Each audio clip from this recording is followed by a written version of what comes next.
one thing I would like to ask, and this is going to be very, very important. So you are a research student in Australia, and you are on full scholarship. Yes. Right. So I made a video in Assamese with Anubhav. So he's also a research student, and he got full scholarship from the beginning. So there are two scenarios now.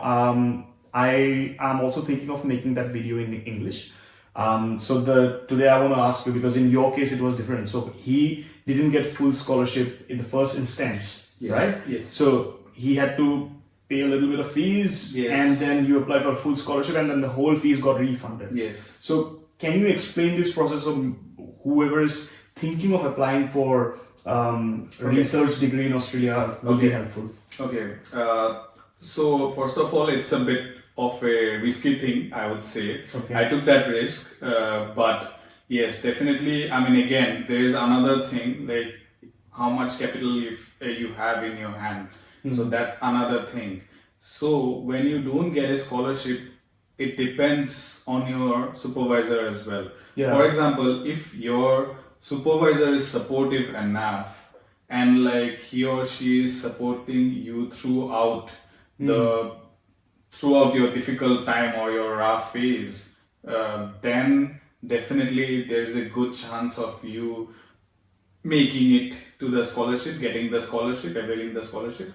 So, but then again, it's tricky because at the first go, because I would say my course, the tuition fee was around $177,000. $177,000. So close to 1 CR. Yes, it's around 99 lakhs for 4 years. Yeah, exactly. So that's 1 CR. And like in every semester, you have to pay nearly around 25,000 Australian dollars. So that's basically around 14 to 15 lakhs. Makes sense. In 6 months. 6 months, yeah. In 6 months, 14 to 16 lakhs. So basically 1 year, 30 lakhs.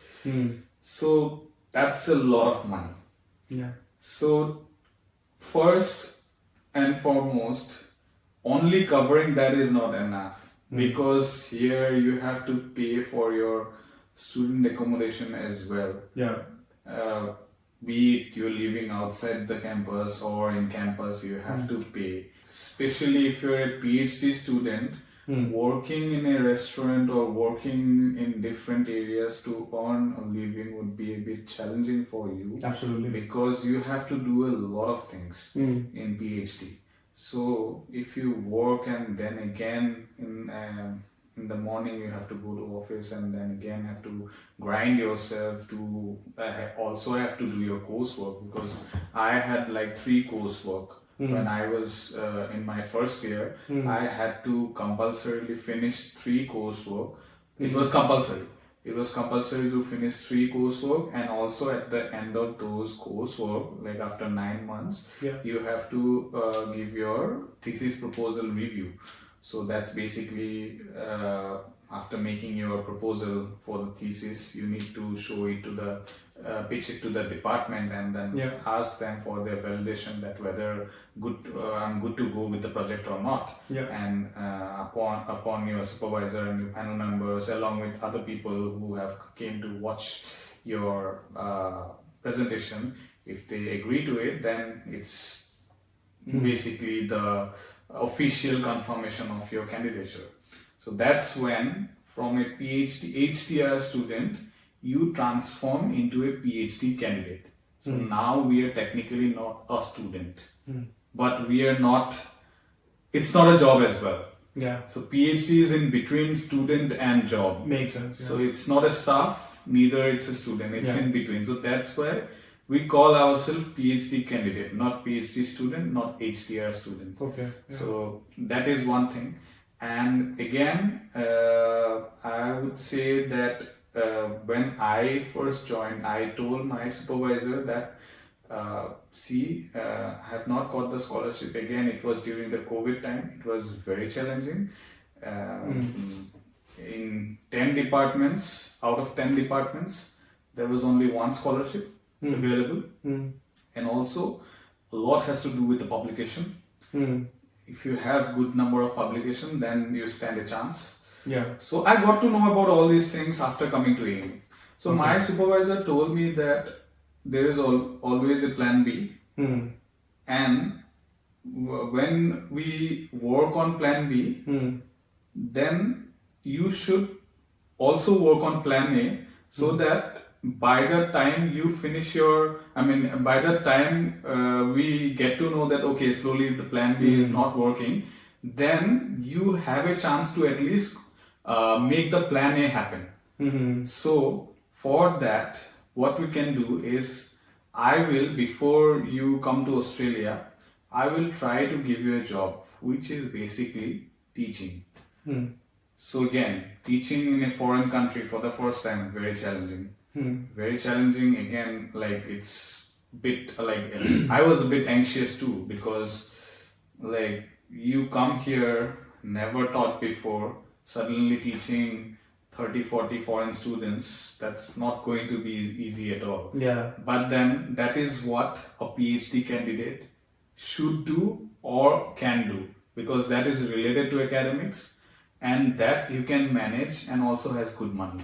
I got probably around 20-30 rejections from different universities. Different universities offer different rejections, and after But now you are in the one of the best in the world.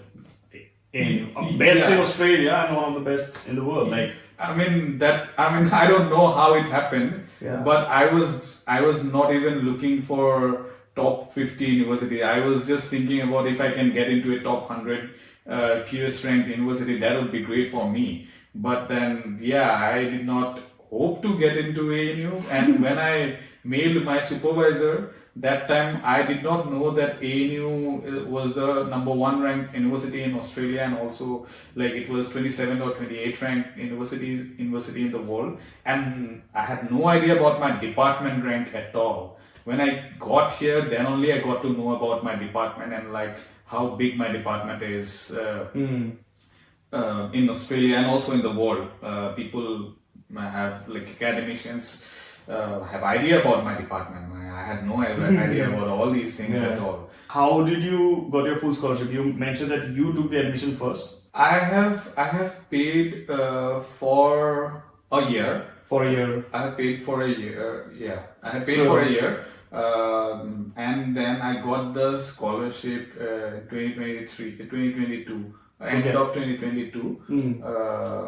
So yes, I paid basically for 1 year, the 2022 year. So basically, you mean there are two ways. One is, if you have what Anubhav explained, you need to have good publications. And I think you also need to attend conferences. And if you're attending more than conferences, I would say conference is still not the. It's a good point, but again, more than conference, it's more about publications. Publications, okay. You need to have at least 3 publications to be in that position to get a scholarship. Otherwise, there is less chance of getting a scholarship, and especially talking about ANU, particularly about College of Arts and Social Science or College of Asia Pacific. I have idea about the College of Arts and Social Science. So in that, you have there are 10 departments, and from those 10 departments, there are only 4 scholarships. So 10 departments will fight for 4 scholarships, and from 10 departments, you will at least have 5 to 6 students from every department for PhD. Those who have either got the PhD but not the scholarship, or in the race for the scholarship, or maybe some who are current student and also in the race to get the scholarship. So 2 types of students coming in, one very new, one relatively new. So once you pay your fees, you're doing your PhD. So after a year, you apply for scholarship with your journals and everything, right? Yes. And how do you apply? Like, do you apply it on uni portal, or you go and talk to someone? Okay, so here's the thing. I don't know. I don't think in UK there is this option, but in Australia there's an option for current student to apply for the scholarship if they're not able to get it in the first go. So I took that opportunity, and there's a particular special form for that. So there you need to fill up everything what you have done in that particular year, along with your updated CV, and then send it to the HDR administration. Okay. And then tell them that you want to consider yourself for the scholarship for this round. Okay. So generally there are 2 rounds, one April round and the other one is July round. Okay. So in one of these rounds, if you can get it, if you manage to get it, then you get it. then you're good. Then you're good. Okay. I got it in the August round of 2022. Yeah. Yeah. So that's that's why it's like 1 year for me. Okay. Uh, And once you receive your scholarship, and then the amount you have paid will be refunded. Is it true? Yeah, I mean, it depends, but generally they give you the amount you pay and also the stipend you have missed. Oh, okay. Oh, wow. You also get the stipend. Yeah, the Oh, wow. stipend you have missed for 1 year.